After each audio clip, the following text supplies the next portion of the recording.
মাদকের বিরুদ্ধে কোস্টগার্ডের বিশেষ অভিযানে টেকনাফে ৭০,০০০ পিস ইয়াবা জব্দ করা হয়েছে।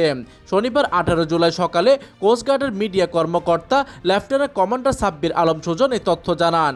এই সময় তিনি গণমাধ্যমকে বলেন, কক্সবাজারের টেকনাফ থানাধীন হিংলার কোনাপাড়া সংলগ্ন এলাকায় গত ১৭ জুলাই শুক্রবার রাত ৮টায় কোস্টগার্ড স্টেশন টেকনাফ কর্তৃক গোপন সংবাদের ভিত্তিতে একটি বিশেষ অভিযান পরিচালনা করা হয়।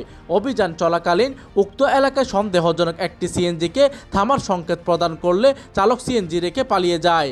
পরবর্তীতে উক্ত সিএনজিতে তল্লাশি চালিয়ে অভিনব কায়দায় লুকায়িত অবস্থায় প্রায় ৩,৫০,০০,০০০ টাকার মূল্যর ৭০,০০০ পিস ইয়াবা জব্দ করা হয়।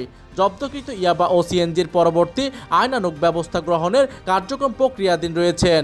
এই সময় তিনি আরও বলেন, ভয়াবহ মাদকের বিস্তার রোধে কোস্টগার্ড ভবিষ্যতে এই ধরনের অভিযান অব্যাহত রাখবে।